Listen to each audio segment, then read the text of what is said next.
तो भाई लोग आज हम बात करने वाले हैं लुकिज्म के चैप्टर नंबर 474 के बारे में। और जितने भी लोग मेरे चैनल को सपोर्ट करते हैं उनका दिल से बहुत बहुत शुक्रिया। तो भाई लोग पिछली वीडियो में हमने देखा था जो हमारा गो होता है वो हैंग्युल बेक के मॉन्स्टर की मार मार के हालत खराब कर देता है, साथ ही साथ में उसका एक हाथ भी काट देता है, जिस वजह से वो मॉन्स्टर अनकॉन्शियस हो जाता है। और हमें पता चलता है ये जो मॉन्स्टर होता है ये हैंग्युल बेक का बड़ा भाई होता है। इसीलिए अपने बड़े भाई की ऐसी हालत देख के जो हैंग्युल बेक होता है अभी बोल रहा होता है, तुमने कहा था तुम मेरा साथ दोगे, तुम इस तरह से बेहोश नहीं हो सकते। हैंग्युल तुम्हें अपने छोटे भाई के लिए लड़ना होगा। यहाँ पे जो हैंग्युल बेक होता है वो अपने बड़े भाई को हैंग्युल बेक नाम से ही बुला रहा होता है, यानी कि अब तक हम जिसको हैंग्युल बेक समझ रहे थे वो असल में हैंग्युल बेक है ही नहीं। असल में उसके बड़े भाई का नाम होता है हैंग्युल बेक। तो ये सारा क्या माजरा है इसको जानने के लिए हमें जाना पड़ेगा पास्ट में। हम देखते हैं एक बहुत पुराना सीन, जिस वक्त हम देखते हैं उस हैंग्युल बेक को जिसको अब तक हम हैंग्युल बेक समझ रहे थे। असल में जो फर्स्ट एफिलिएट का प्रेसिडेंट होता है उसका नाम हैंग्युल बेक नहीं होता, उसका नाम होता है ग्योल बेक, यानी कि जो फर्स्ट एफिलिएट को चलाने वाला हरामखोर है वो ग्योल बेक है। ग्योल अभी टीवी में कुछ लड़कियों को देख रहा होता है। वैसे ग्योल एक ठरकी इंसान नहीं होता, लेकिन उसके बावजूद भी ग्योल इन लड़कियों को दूसरे रीजन से देख रहा होता है, जो रीजन हमें आगे पता चलेगा। तभी ग्योल के पीछे से उसके फादर आते हैं और कहते हैं, तो आखिर तुम इनके बारे में क्या सोचते हो? ये सारी की सारी काफी ज्यादा सुंदर है ना? ये सारी लड़कियां जापानीज हैं और मैंने ही इनके ऊपर सर्जरीज करी है। आजकल जो जापानीज लोग हैं उन्हें कोरियन स्टाइल में प्लास्टिक सर्जरी करवाना काफी ज्यादा पसंद है। और जो ग्योल बेक का फादर होता है उसका नाम होता है योंग हवान बेक, और ये वही आदमी है जो प्रेजेंट मोमेंट में फर्स्ट एफिलिएट में बंद है। ग्योल अपने फादर को कहता है, मॉम कहाँ है डैड? ग्योल के फादर कहते हैं, मैं अभी अभी तुम्हारी मॉम को सुला के आया हूँ, सच में उसे प्रोपोफॉल की लत लग चुकी है। ग्योल बेक की मदर का नाम होता है डियोन किम, और इन्हें एक ड्रग की लत लग चुकी होती है जिसका नाम होता है प्रोपोफॉल। और इस ड्रग को लेने के बाद कोई इंसान बहुत ही आसानी से नींद में चला जाता है। ग्योल की मदर का बस यही काम होता है, ये ड्रग खुद के अंदर इंजेक्ट करवाना और सो जाना। इसके बाद ग्योल के फादर ग्योल को कहते हैं, खैर ग्योल ये सब छोड़ो,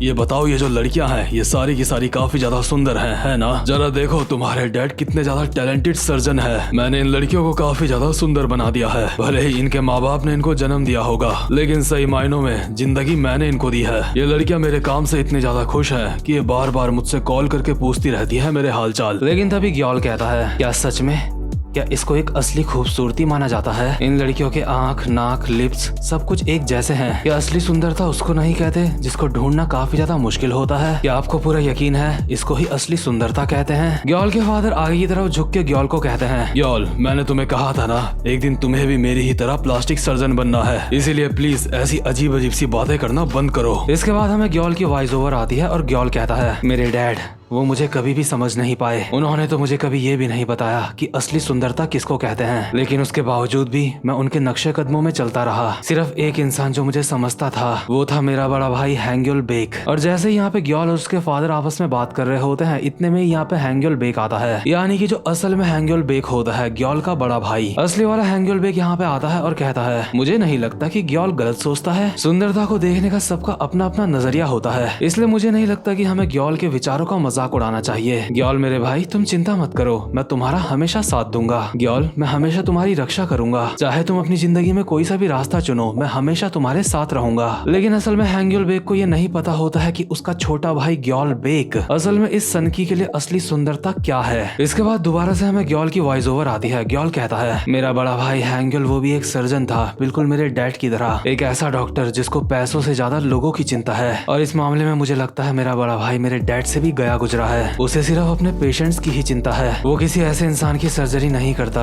जो सुंदर बनने के लिए सर्जरी करवाता है। वो ज्यादातर ऐसे लोगों का इलाज करता है जो काफी ज्यादा जख्मी होते हैं या फिर जिनकी हालत काफी ज्यादा खराब होती है। वो कहता है कि ऐसा करने से उसको बहुत ज्यादा खुशी मिलती है, इतनी खुशी जो पैसों से भी नहीं मिलती। और हम देखते हैं जो ग्योल का बड़ा भाई हैंग्युल होता है वो एक ऐसे इंसान की प्लास्टिक सर्जरी करता है जिसका चेहरा पहले पूरी तरह से खराब था। उस बेचारे इंसान के पास जीने की कोई भी उम्मीद नहीं होती क्योंकि उसका चेहरा बहुत ही ज्यादा खराब होता है। और हैंग्युल उसका चेहरा ठीक करके उसको एक नई जिंदगी देता है, जिससे ऑब्वियसली हैंग्युल को बहुत ही ज्यादा खुशी होती है। लेकिन ग्योल की सोच बिल्कुल ही अलग होती है। जिस इंसान की हैंग्युल ने प्लास्टिक सर्जरी करी होती है, ग्योल उसकी पुरानी फोटो देखता है जिसमें वो काफी ज्यादा बुरा दिखाई दे रहा होता है। उसके बावजूद भी ग्योल उसको देख के कहता है, ये इंसान सर्जरी से पहले ज्यादा बेहतर लग रहा था। और भाई लोग जरा तुम देख के बताओ, ये है सर्जरी से पहले वाला चेहरा और ये है बाद वाला चेहरा। जो ग्योल होता है उसको पहले वाला चेहरा ज्यादा पसंद आ रहा होता है। ग्योल की ऐसी सोच होने के बावजूद भी जो उसका बड़ा बड़ा भाई होता है वो काफी अच्छे दिल का होता है। कई लोगों को तो वो बहुत ही कम दामों में इलाज कर देता है, बूढ़े लोगों को बारिश में सड़क पार करवाता है और भी काफी सारी सोशल सर्विस करता रहता है। और यही सब देख के ग्योल अपने मन में कहता है, मैं अपने बड़े भाई को समझ नहीं पाता, आखिर वो अपनी जिंदगी दूसरों के लिए क्यों जीता है, आखिर ये सब कुछ करके उसको मिलता क्या है। क्या उसको ऐसा लगता है जिन बूढ़े लोगों की वो मदद करता है वो बाद में उसको याद रखेंगे। सच में मेरा बड़ा भाई बेवकूफ है। हम देखते हैं जो ग्योल होता है एक जगह पे बैठ के ये सारी की सारी बातें सोच रहा होता है। इतने में ही ग्योल के बगल में आता है सबसे बड़ा हरामखोर यूजिन। यूजिन कहता है, ये सब कुछ देखना काफी ज्यादा परेशानी भरा होता होगा, है ना। सच में ग्योल, तुम्हारा बड़ा भाई तुमसे काफी ज्यादा अलग है। वो अपनी जिंदगी दूसरे लोगों के लिए जीता है, बल्कि इससे उसको कुछ भी नहीं मिलने वाला। और साथ ही साथ में जो तुम्हारे डैड हैं, उन्हें भी बस लोगों के फीडबैक से ही मतलब है कि लोग क्या सोचते हैं उनके काम के बारे में। और साथ में तुम्हारी मदर एक ऐसी औरत है जिसके लिए पैसा ही सब कुछ है। ग्योल, मैंने तुम्हारे बारे में काफी कुछ सुना है, तुम्हारी मॉम और डैड के रिश्ते आपस में इतने सही नहीं रहते। ग्योल कहता है, आखिर तुम्हें ये सब कुछ कैसे पता। यूजिन कहता है, ग्योल, मैं तुम्हारी मदद करना चाहता हूँ। सच कहूँ तो मैं तुम्हारे साथ मिलकर काम करना चाहता हूँ। मुझे लगता है तुम और मैं कमाल के पार्टनर्स बन सकते हैं। तो बताओ तुम्हारा इस बारे में क्या ख्याल है। इसके बाद जो ग्योल होता है वो अपने घर चला जाता है और वो देखता है उसकी मॉम और डैड दोबारा से आपस में लड़ रहे हैं। ग्योल की मॉम अपने पति का कॉलर पकड़ के चिल्ला के कहती है, मैंने तुम्हें कहा था ऐसा मत करा करो, तुम बेघर लोगों को फ्री में दवाइयाँ दे देते हो, ऐसा क्यों। तुम जो फ्री में दवाइयाँ बांटते फिरते रहते हो, तुम्हें क्या लगता है उसकी भरपाई कहाँ से होगी। क्या तुम्हें लगता है पैसे पेड़ पे उगते हैं। ग्योल का फादर कहता है, ये बस एक इन्वेस्टमेंट है जिससे मुझे पब्लिक का अच्छा रिस्पांस मिल सके मेरे हॉस्पिटल के लिए। ग्योल की मदर कहती है, क्या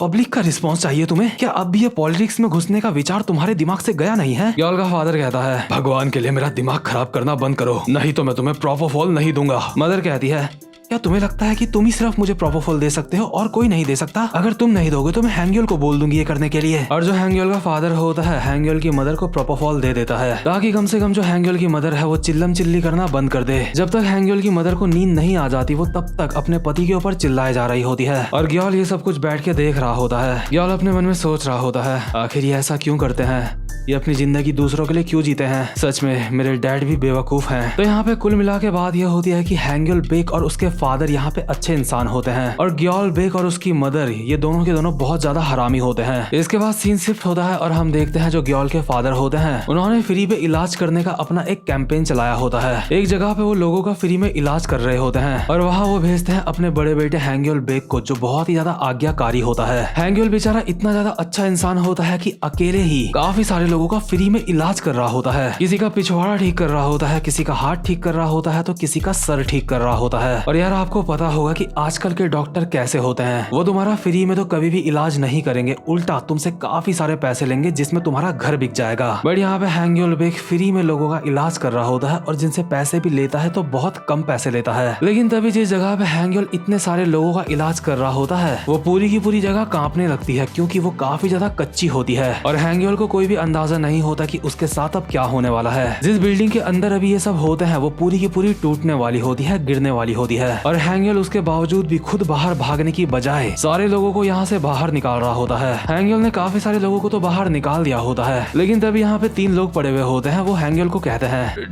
डॉक्टर आखिर हम क्या करें। हैंग्योल कहता है, जल्दी जल्दी यहाँ से जाओ। ये लोग कहते हैं, लेकिन डॉक्टर हमारे पैर में चोट लगी है, हम कैसे जाएं? हैंग्योल के सामने ही यहाँ से बाहर जाने का दरवाजा होता है और वो अपने मन में बोल रहा होता है, अगर मैं अभी इन सबको छोड़ के यहाँ से चला जाऊंगा तो मैं अपनी जान बचा सकता हूँ। लेकिन यार जैसा कि मैंने कहा हैंग्योल बेक एक काफी ज्यादा अच्छा इंसान होता है, वो ऐसा नहीं करता। वो लास्ट मोमेंट तक भी ये जो 3 पेशेंट होते हैं उनको बचाने की कोशिश कर रहा होता है और बिल्डिंग गिर जाती है जिस वजह से हैंग्योल बेक की काफी ज्यादा बुरी हालत हो जाती है। हम देखते हैं हैंग्योल बेक मरने की कंडीशन में होता है और हॉस्पिटल में एडमिट होता है। ग्योल हैंग्योल के सामने खड़ा होता है और कहता है, देखो हैंग्योल तुम्हारे साथ क्या हो गया, मैं तुम्हें बार बार कहता रहता था ऐसी बेवकूफी भरी चीजें करना बंद करो। आखिर बेवजह दूसरे लोगों की मदद करके तुम्हें क्या मिल जाएगा। आखिर कुछ लोगों की जान बचा के तुम हीरो बन गए, उससे तुम्हें क्या मिला। जिन लोगों को तुमने बचाया है वो 1 हफ्ते के अंदर ही तुम्हें भूल जाएंगे। और मेरे डैड फ्री में दवाइयाँ बांटना चाहते थे, लेकिन जैसा वो चाहते थे वो भी वैसा नहीं कर पाए और अब वो तुम्हारी ऐसी हालत का अपने लिए फायदा उठा रहे हैं। वो तुम्हारे इस बलिदान की वजह से लोगों का विश्वास जीत रहे हैं अपने ऊपर। देखा मेरे भाई, मैंने तुम्हें कहा था ना, ये सब कुछ किसी भी काम का नहीं है। ये सब कुछ इसलिए हुआ क्योंकि तुमने मेरा कहना नहीं माना। हमेशा दूसरों के काम में अपनी नाक अड़ाना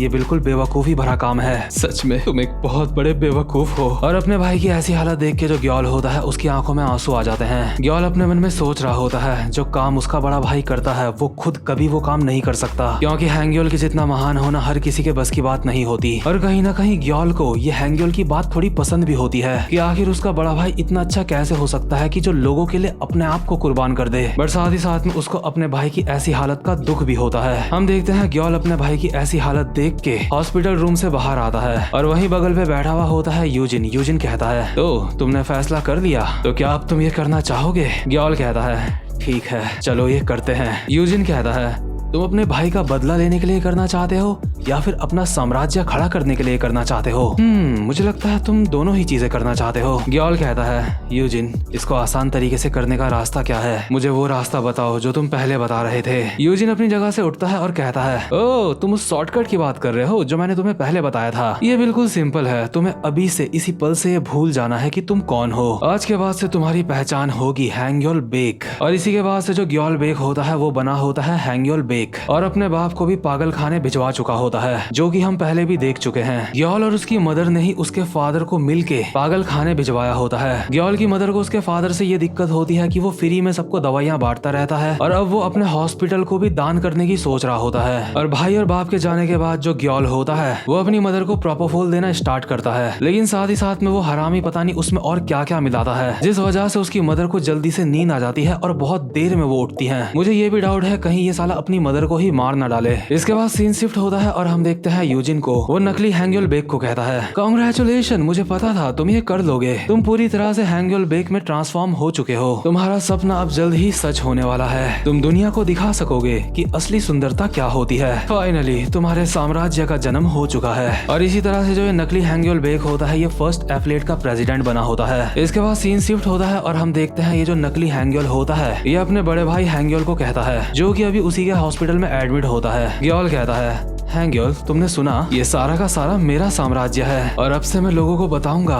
कि असली सुंदरता किसको कहते हैं। और मेरे इस सफर में तुम हमेशा मेरे साथ रहोगे। याद है तुमने कहा था तुम मेरा हमेशा साथ दोगे, हमेशा मेरी रक्षा करोगे। और इस मोमेंट तक भी जो असली हैंग्योल बेक होता है वो एक मॉन्स्टर नहीं बना था। इसके बाद नकली हैंग्योल कहता है जिन्यूंग पार्क को, मिस्टर पार्क तो बताओ आप ये कर सकते हो है ना? जिन्यूंग कहता है मुझे यूजिन ने इसके बारे में थोड़ा बहुत बताया था, मुझे बस इसको इसके पैरों में खड़ा करना है ना? देखो मैं ऐसा कर तो दूंगा, लेकिन अगर मैं ऐसा करूंगा तो ये एक इंसान नहीं रहेगा। और जो जिन्यूंग होता है हैंग्योल के ऊपर बहुत सारे एक्सपेरिमेंट करके उसको वापस से अपने पैरों में खड़ा कर देता है, लेकिन अब हैंग्योल एक इंसान नहीं रहा। बहुत सारे एक्सपेरिमेंट की वजह से उसकी मेमोरी भी अब लूज होने लगती है और धीरे धीरे करके हैंग्योल एक मॉन्स्टर बन रहा होता है। जिन्यूंग कहता है क्या तुम अपने भाई को ऐसी हालत में देख पाओगे? लेकिन जो ग्योल बेक होता है वो तो पहले से ही पागल होता है। वो खुश होकर कहता है मिस्टर पार्क मेरा भाई अब काफी ज्यादा सुंदर हो चुका है। जिन्यूंग कहता है कितना भाईचारा है तुम्हारे बीच में। मैं हैरान होऊंगा अगर हैंग्योल भी तुमसे इतना ही प्यार करता होगा। और हम देखते हैं जो हैंग्योल होता है उसकी आंखों से भी आंसू आ रहे होते हैं, यानी कि इस मोमेंट तक भी उसके पास उसकी थोड़ी मेमोरीज होती हैं। हो सकता है कि ग्योल का भाई उस वक्त उससे भीख मांग रहा हो कि प्लीज उसका ऐसा हाल ना करो, बट हैंग्योल उस वक्त कुछ भी बोलने की कंडीशन में नहीं होता। और ये जो ग्योल हरामी होता है अपने भाई को एक मॉन्स्टर बना देता है। सच में कोई इतना ज्यादा हरामखोर कैसे हो सकता है? इसके बाद फाइनली हम आते हैं प्रेजेंट मोमेंट में, जहाँ पे गो ने इस मॉन्स्टर का मार मार के बुरा हाल कर दिया होता है, यानी कि असली हैंग्योल बेक का। और जो ग्योल होता है अपने बड़े भाई की छाती को पंप करके वापस से उसको उठाने की कोशिश कर रहा होता है। तभी गो कहता है अब मान भी जा,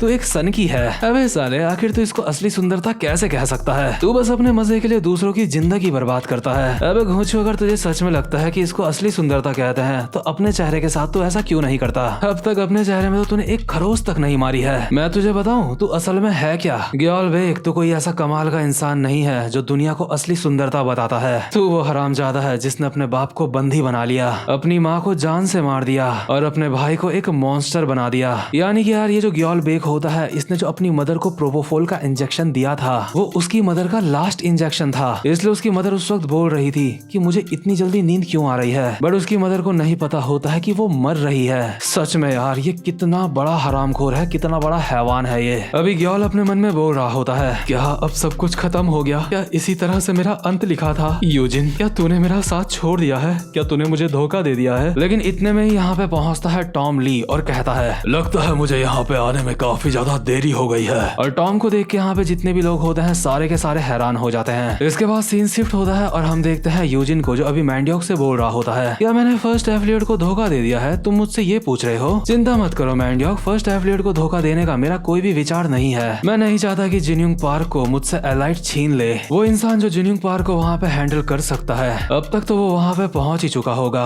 और यूजिन का मतलब होता है टॉम ली से, जो फाइनली वहाँ पे पहुँच चुका होता है। गो टॉम को देख के अपनी जगह से उठता है और कहता है, मुझे अच्छी तरह से याद है, मैंने तुझे कहा था अगर तू मुझे दोबारा से मिला तो मैं तेरी आंखें बाहर निकाल लूंगा। लगता है बुढ़ापे की वजह से तेरी याददाश्त कमजोर हो चुकी है फाइटिंग प्रोडिजी। तो भाई लोग, fighting prodigy the ultimate king Tom Lee यहाँ पे पहुंच चुका होता है, जिसको देख के गो बिल्कुल भी खुश नहीं लग रहा होता। यानी कि हो सकता है अब यहाँ पे हमें एक बार फिर से एक और कमाल की फाइट देखने को मिले। तो भाई लोग, उम्मीद करता हूँ कि आपको आज की वीडियो भी काफी ज्यादा अच्छी लगी हो। इसीलिए अगर आपने अब तक वीडियो को लाइक नहीं करा है तो जल्दी से वीडियो को लाइक कर दो। अब मैं मिलूंगा आपसे अपनी नेक्स्ट वीडियो में, तब तक के लिए गुड बाय।